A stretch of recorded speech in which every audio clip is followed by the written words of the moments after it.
The master bedroom needs to be cleared by tonight, my mother-in-law Barbara announced, marching into my house with moving boxes. Amanda needs her space properly set up. She gestured to the young woman trailing behind her, who at least had the decency to look uncomfortable. I stood in my kitchen, coffee mug gripped tightly in my hand, watching this surreal scene unfold. Amanda, my husband's girlfriend of 6 months, shifted nervously from foot to foot, her designer handbag clutched like a shield. "And where exactly am I supposed to go?" I asked, keeping my voice steady despite the rage building inside me. Barbara waved dismissively toward the back of the house. "The garage has that small room attached. That should be fine for now, until you figure out your next steps." My name is Olivia, and at 34, I was watching my mother-in-law try to install my husband's girlfriend in my own home. The same home I'd spent the last 8 years turning into a sanctuary. The same home that now felt like it was being invaded. "This is my house," I said firmly, setting down my coffee before I gave in to the urge to throw it. Barbara's laugh was sharp and cruel. "This house belongs to the family. Michael needs it now for his new life. You should be grateful we're letting you stay at all." Michael, my husband of 10 years, had moved out 3 months ago, claiming he needed space to find himself. Apparently, he'd found himself in the arms of his 25-year-old yoga instructor. I'd known about Amanda for weeks, but them trying to move her into my home, was a new level of audacity. "I'm not moving to the garage," I stated, crossing my arms. "And Amanda isn't moving in here. Don't be difficult, Olivia." Barbara stepped closer, her perfectly manicured finger pointing at my face. "This house has been in our family for generations. Michael's grandfather built it. You're just the soon-to-be ex-wife. You have no right to it." What Barbara didn't know, what none of them knew, was that Michael's grandfather Thomas had been more than just the man who built this house. He'd been my mentor, my friend, and in many ways, more of a parent to me than Barbara had ever been to Michael. I'd spent countless evenings with Thomas in his final years, listening to his stories, learning about the family history, and helping him organize his affairs. Barbara had been too busy with her social clubs to visit him, and Michael had always found excuses not to stop by. But I was there, 3 times a week, until the very end. "The movers will be here this afternoon," Barbara continued, already measuring the windows for new curtains. "Amanda has excellent taste. This place could use a more youthful touch." I watched as Amanda ran her hand along the kitchen counter, the same counter where Thomas had taught me to make his secret recipe pasta sauce. Every surface in this house held memories, not just of my marriage, but of the real family I found here. "I have some work calls to make," I said calmly, picking up my coffee again. "I'll be in my office." "Your office?" Barbara scoffed. "That's going to be Amanda's yoga room. She'll need somewhere to train her clients." I closed my door on Barbara's continued demands and pulled out my phone. With trembling fingers, I dialed a number I'd memorized months ago. "Mr. Patterson? It's Olivia. I think it's time." The lawyer's voice was calm and reassuring. "I was wondering when you'd call. Shall I proceed with opening the trust documents?" "Yes," I replied, hearing Barbara and Amanda's voices float up from downstairs as they discussed paint colors. "It's definitely time." What they didn't know was that Thomas, in his final months, had done more than just share stories with me. He'd seen exactly who his family had become. Barbara's materialistic manipulation, Michael's weak-willed selfishness, and he planned accordingly. I hung up with Mr. Patterson and opened my desk drawer, pulling out an old envelope. Inside was a letter Thomas had given me 2 weeks before he passed away. "Only open this when you need it most," he'd said, his wise eyes twinkling with that familiar mix of mischief and kindness.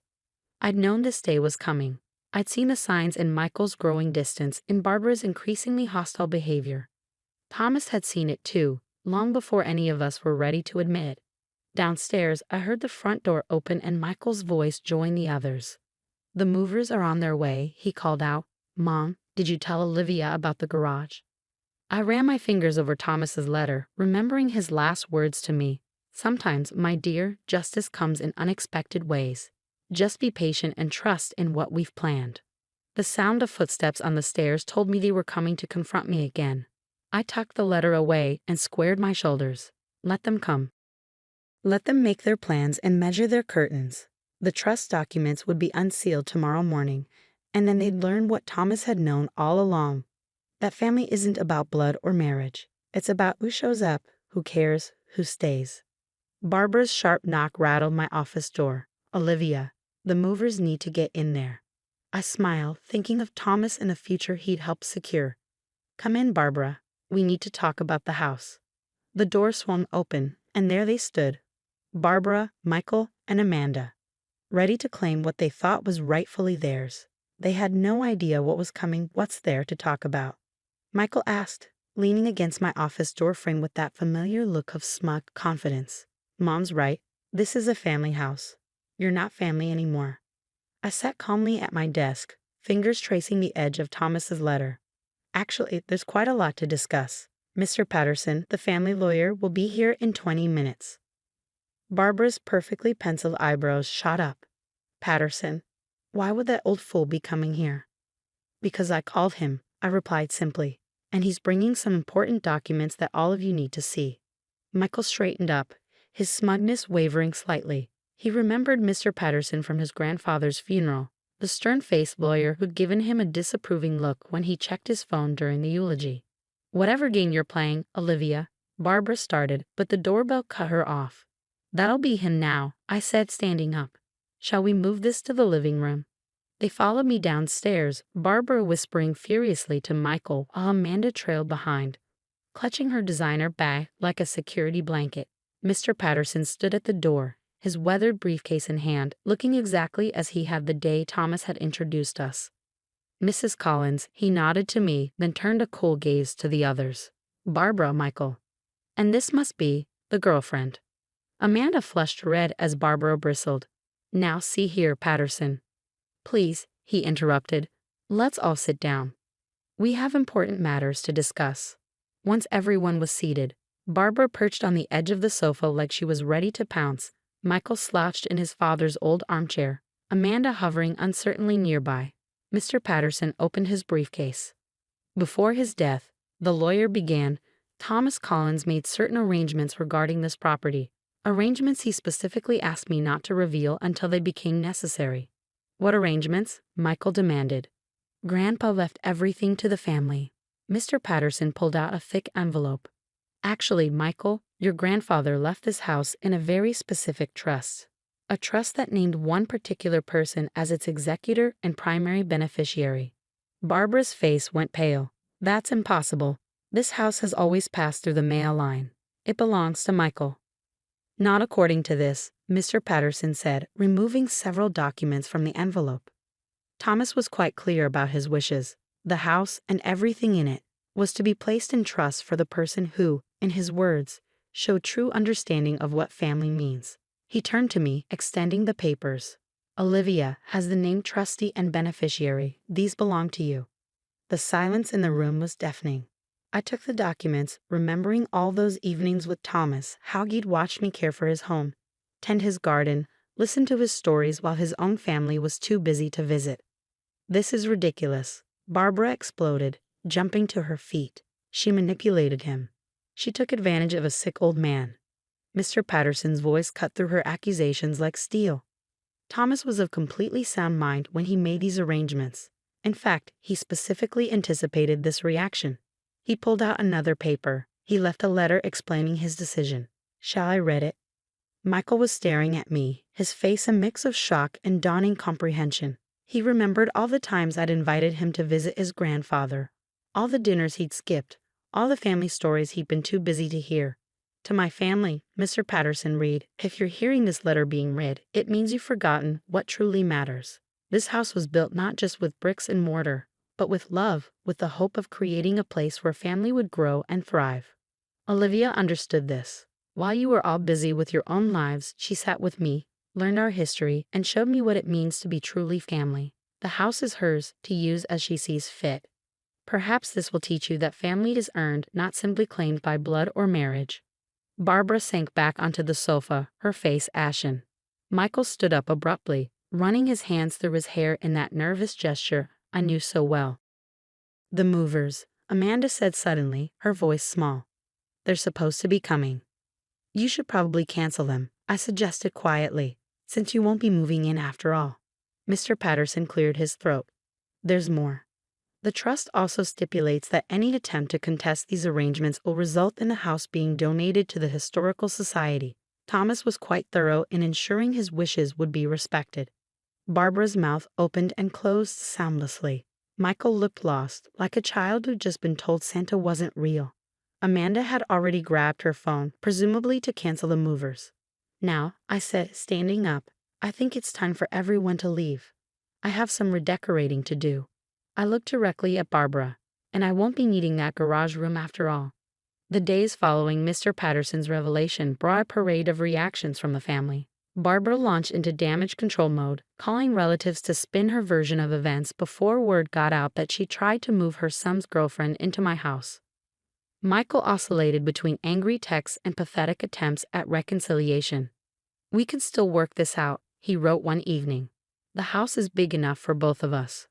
I didn't bother responding. Instead, I spent my time restoring the house to the way Thomas had loved it. I rehung his old photographs that Barbara had deemed outdated. I brought his favorite armchair back from the attic where Michael had banished it.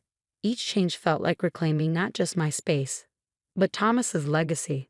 A week after the trust revelation, I was tending Thomas's rose garden when a car pulled into the driveway. It was Amanda, looking considerably less confident than the day she'd walked in planning to take my bedroom. "Can we talk?" she asked, hovering by the garden gate. I gestured to the patio chairs. 5 minutes. She sat, fidgeting with her bracelet. I didn't know, she burst out. About the house, about Thomas, about any of it. Michael told me you were just his bitter ex who wouldn't let go. And you believed him, I said, not unkindly. Just like you believed Barbara when she said you could move in here. Amanda looked down. I'm starting to see why Thomas chose you. Michael.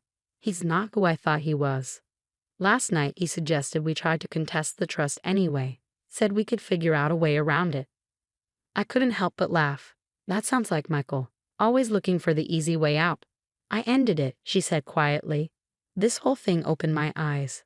I don't want to be part of a family that treats people this way. As she left, I thought about Thomas and how he would have appreciated the irony. His final gift hadn't just secured my future, it had revealed the true character of everyone involved. The following Sunday, I hosted my first dinner party in the house since everything happened. I invited Mr. Patterson and his wife, along with a few close friends who'd supported me through the divorce. As we sat around Thomas's old dining table, sharing stories and laughter, I felt his presence in every corner of the house. Barbara made one final attempt at confrontation, showing up unannounced one morning with a manila envelope. These are photos, she announced, dumping them on my kitchen counter. Proof that you manipulated Thomas. I'm taking them to my lawyer. I calmly slid them back toward her. Go ahead. And while you're there, ask your lawyer about the consequences of contesting the trusts. I'm sure the Historical Society would love to give tours of this place. She left, but not before I saw the defeat in her eyes. She knew she'd lost, not just the house, but the power she'd wielded over the family for so long. Michael moved to a different city shortly after. I heard through mutual friends that he was telling people he'd left the house to me out of kindness, rewriting history to protect his ego. That was fine by me. I had the truth, and more importantly, I had Thomas's legacy. 1 year after the failed attempt to move Amanda in, I sat in Thomas's study, surrounded by his books and mementos. The house felt more like home than ever, filled with the warmth and history he'd always cherished. I opened his letter again, the one he'd given me before he died, and read the last lines that had given me strength through everything. My dear Olivia, a house is more than walls and a roof. It's a vessel for love, for memories, for the kind of family we choose rather than the one we're born into. You understood that when the others couldn't. Take care of our home, and let it take care of you. With all my love, Thomas. I folded the letter carefully and looked around the study, at the life Thomas had built and entrusted to me. Barbara and Michael had seen this house as a possession to be claimed. They never understood that it was really a gift to be earned through love, respect, and genuine care. Outside, Thomas's roses were blooming, their fragrance drifting through the open window. The house felt alive, not with the chaos Barbara and Amanda would have brought, but with the peaceful energy Thomas had always cultivated here. In the end, the property trust hadn't just given me a house. It had given me the freedom to honor Thomas's memory in the way he deserved. And somewhere, I knew he was smiling, satisfied that his home had ended up exactly where it belonged.